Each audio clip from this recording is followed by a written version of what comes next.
Israel's war against Gaza has reached its 82nd day today. In this period, more than 20,000 Palestinians have lost their lives. In recent development, international organizations and the government in Gaza have alleged Israel of harvesting organs of the Palestinian dead bodies. This decades-old allegation has once previously also been proved, and calls for an international probe into the matter are growing. Good evening, I'm Sarah Sapsanama. Let's begin with the headlines of the hour. One more postnatal mother dies because of cold in Jazarkot. Number of earthquake victims dying due to cold reaches 35. 50,000 families still living under makeshift tents. Immigration officer found involved in trafficking Nepalese to Russian army. Investigations on the network of traffickers underway.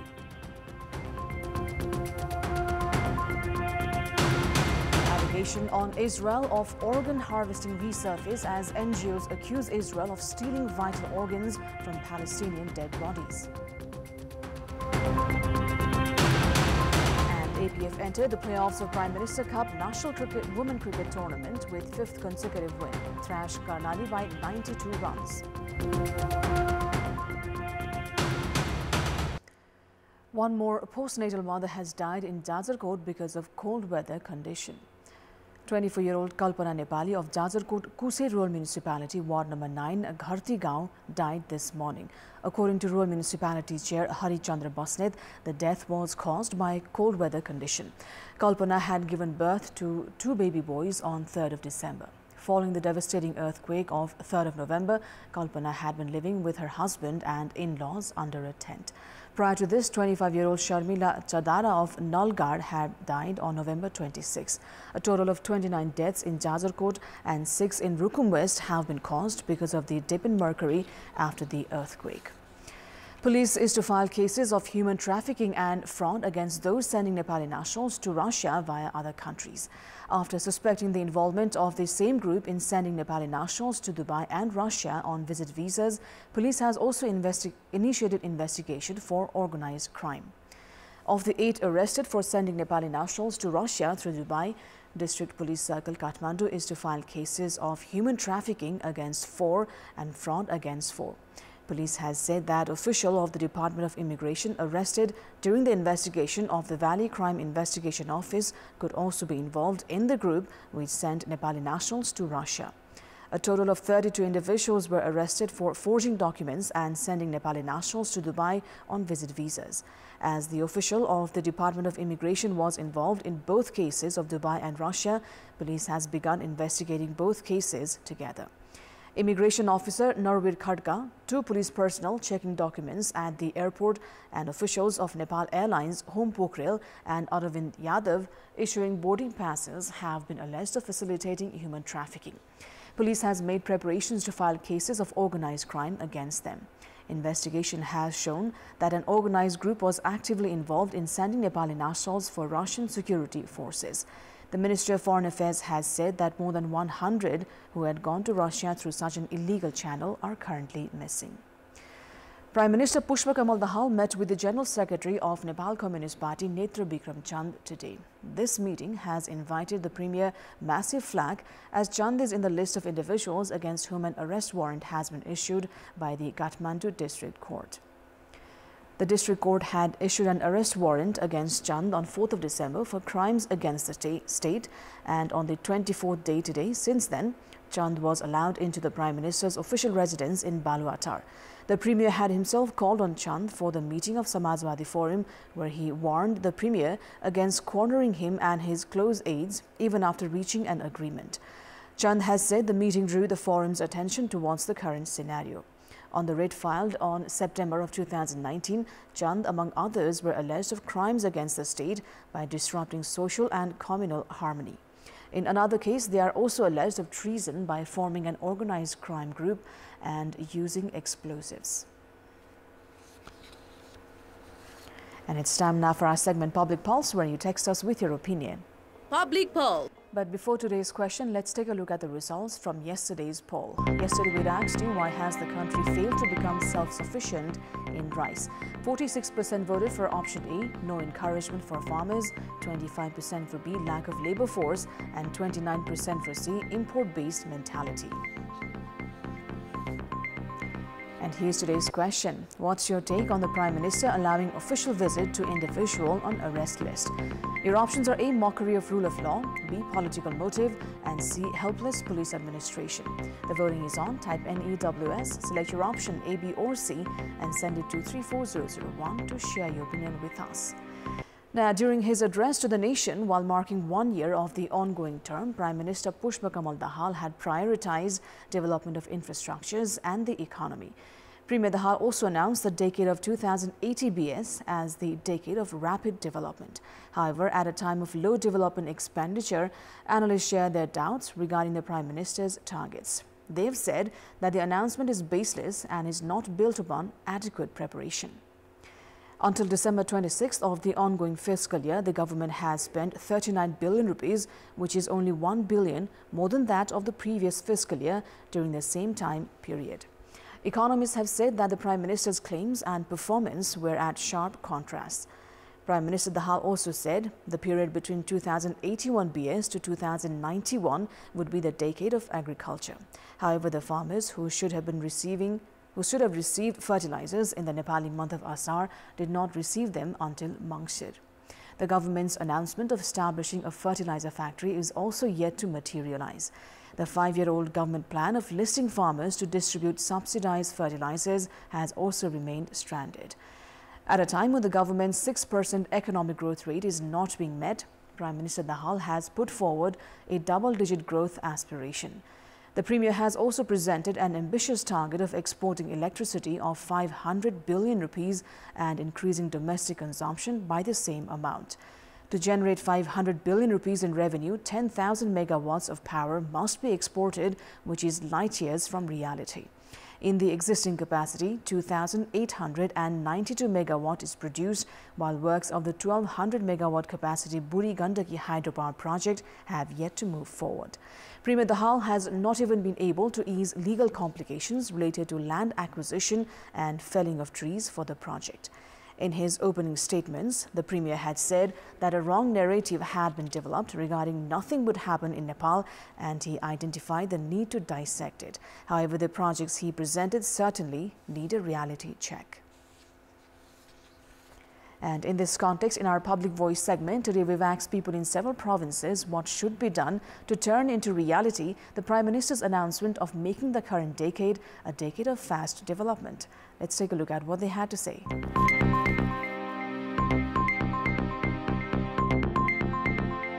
उद्योग व्यवसाय र पर्यटन क्षेत्रलाई व्यापक रूपमा चाहिँ अहिलेको भइरहेको भन्दा अधिकतम योजना ल्याएर अगाडि बढाउन सक्यो भने 80 को दशकलाई अब एउटा प्रगतिको मार्गमा लाग्न सकिन्छ। कृषिमा एकदम ठूलो लगानी गर्नुपर्छ। विकास गर्न बोल्नै पर्दैन, राम्रो योजना निकाल्ने, फटाफट काम गर्ने। विदेशी युवाहरूलाई नेपालमा रोक्ने वातावरण जबसम्म सरकारले स्थापित गर्न सक्दैन तबसम्म नेपालमा विकास सम्भव छैन। भाषण गरेको अनुसारले हाम्रो नेपालमा ठूला बजेटहरु ल्याएर ठूला योजना ल्याएर हाम्रो नेपाललाई संरक्षण गर्न सक्नु पर्यो। पर्यटन उद्योगबाट जोडोस्, जोडेपछि यसले पक्कै कहीं न कहीं ठूलो विकासको एउटा आर्थिक स्रोतको रोजगारको सृजना गर्छ। पढेर बसेर मात्र त हुँदैन, पैसा पनि त कमाउनु पर्छ नि।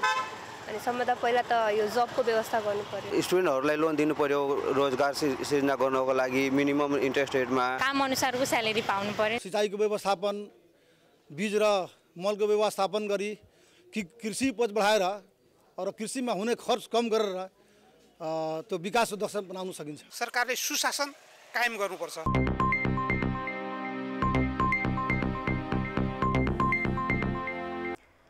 Prime Minister Pushpa Kamal Dahal, during his address to the nation yesterday, reiterated the government's intention to rid universities of political interferences. However, the post of Vice-Chancellor at the Tribhuvan University has been vacant since 2 months due to lack of consensus among political parties. There are more than 420,000 students at Tribhuvan University at the moment, and Chairperson of Education Shivalal Bhusal has been appointed the acting Vice-Chancellor of the university. Although the government formed a recommendation committee, it has yet to suggest the candidate for the vacant post. Professors at the university say the post has been vacant due to political interference. Experts add the overall quality of the university has been degrading due to political influence. Students, meanwhile, have resorted to protests for the immediate appointment of a vice-chancellor, saying the absence would affect the overall higher education. Consumers are still having to pay exorbitant prices for sugar despite adequate supply, as the ongoing season is off the season for sugarcane crushing. Sugar supply had been disrupted earlier during the Dashain Tihar festival following India's ban on export, and the price had reached up to 160 rupees per kilogram. The sugarcane crushing season has begun from last month, and the supply of locally produced sugar has been adequate. However, sellers have yet to revise their prices. General public in Sudur Pashchim province say they are still compelled to purchase sugar at high price despite two of the province's sugar factories producing sugar for the local market. The local residents of the province say they are still dependent on the high-priced sugar imported from India. The prices for sugar, even within the capital, is arbitrary, as consumers are having to pay between 110 to 130 rupees per kilogram, while industrialists say they have been selling sugar at the rate of 77 to 80 rupees per kilogram. The Department of Commerce and Supply Management says the absence of government-determined maximum retail price has resulted in the current scenario.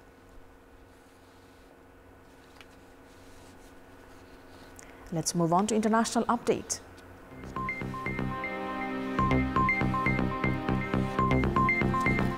Gaza's media office has said 80 Palestinian bodies returned by the Israeli military had their organs stolen. Israel's army has been accused of stealing organs from the dead in Gaza by an NGO, which has called for an independent international investigation.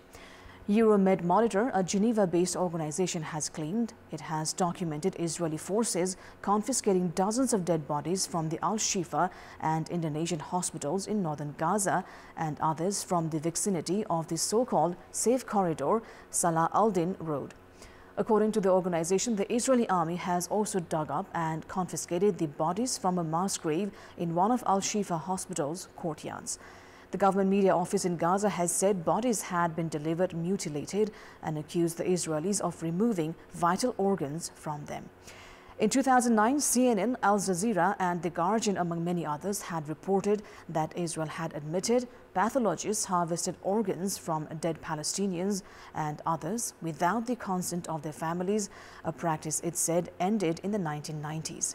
In an interview that was taken in 2000 and leaked in 2009, Dr. Yehuda Hiss, who was once head of the Abu Kabir Forensic Institute in Tel Aviv, Israel, said the harvesting practice began from corneas and went as far as heart valves, skin and bones, with no permission taken from anyone. While dozens of corpses were handed over to the International Committee of the Red Cross, which in turn transported them to the southern Gaza Strip to complete the burial process, the Israeli army is still holding the bodies of dozens of dead people. Meanwhile, Palestine's representative to UN, Riyad Mansour, has said Israel's attacks have only intensified since the UN resolution passed. So far, 20,915 Palestinians have been killed in Israeli attack. 54,918 have been wounded in Gaza. Elsewhere in the occupied West Bank, 311 Palestinians have been killed and more than 3,450 wounded. Welcome back. It's time now for a sports update. Sports news. With their fifth successive win, departmental team Armed Police Force have reached the playoffs of the Prime Minister Cup National Women's Cricket Tournament. APF secured their spot in the playoffs with a 92-run win over Karnali. Rajmati Airi and Mamata Chaudhary posted the highest first wicket partnership for APF's win, while Karuna Bhandari shone with the ball. APF won the toss and chose to bat at the Tribhuvan University Cricket Grounds in Kantipur, where they posted 160 runs for the loss of 2 wickets in 20 overs. Rajmati and Mamata featured in an 117-run partnership, which is the highest opening stand in domestic women's cricket tournament of the country. Rajmati scored 67, while Mamata added 62 and Roma Thapa made 14 runs. Tirsana Bishwakarma picked 1 wicket for Karnali. Chasing a mammoth target of 161 runs, Karnali were restricted to a paltry 68 runs for the loss of 8 wickets in their 20 overs. Tirsana top scored for Karnali with 19 runs. Gauri Bohra added 12, while Rashmi Khadgai scored 10, and none of the other batters made any notable contribution. Karuna Bhandari picked 4 wickets alone to restrict Karnali at a low score. Suma Bista picked 2 wickets while Binu Budamagar and Sita Ranamagar shared a wicket apiece. With this, APF have become the first team to qualify for the playoffs with 5 wins. They now have 10 points while Karnali remain without a single win and are placed at the bottom of the points table. Koshi Province have secured their 4th win at the Prime Minister Cup Women's T20 National Cricket Tournament and strengthened their chances to progress to the playoffs. An all-round performance by Sangeeta Rai helped Koshi secure 55-run win over Gandaki. Koshi won the toss and elected to bat at the Upper Mulpani ground where they posted 103 runs for the loss of 8 wickets in 20 overs. Bimala Malaha top scored with 25 runs. Sangeeta added 23 while Lakita Rajbansi made 22. Kushum Godar and Srishti Jaisi of Gandaki picked 2 wickets each. Chasing a target of 104 runs, Gandaki were bowled out for a paltry 48 runs in 15 overs. Suman Khatiora remained unbeaten at 21 runs, while none of the other Gandaki batters scored in double digit. Rubina Chetri picked 3 wickets, while Sangeeta and Alisa Khadia shared 2 wickets each. With this, Koshi have 8 points from 5 matches with 4 wins and a defeat and are placed second in the standings. Meanwhile, with a single win from 5 matches, Gandaki are 6th and only have mathematical possibilities remaining for a place in the playoffs. In another match played at Mulpani, Sudur Pashchim Province secured a 5-wicket win over Madhesh. Sudur Pashchim are 3rd in the points table with 8 points and are also in a strong position for the playoffs. Meanwhile, with a single win so far, Madhesh are 7th in the standings of the tournament, which involves 8 teams.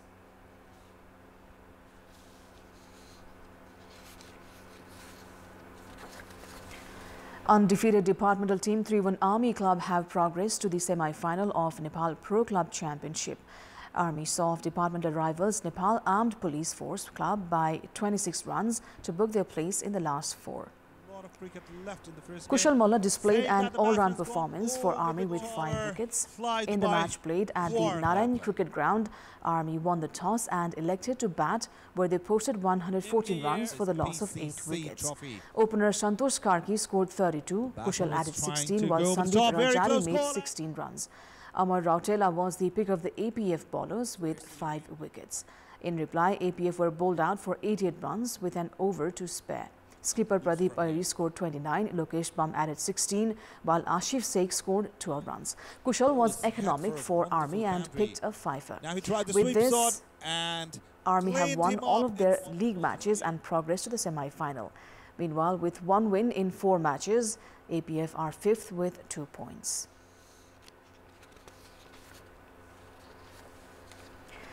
Nepal Police Club have seen off Wonders Club Noida of India by 6 wickets to earn their place in the semi-final of Pro Club Championship.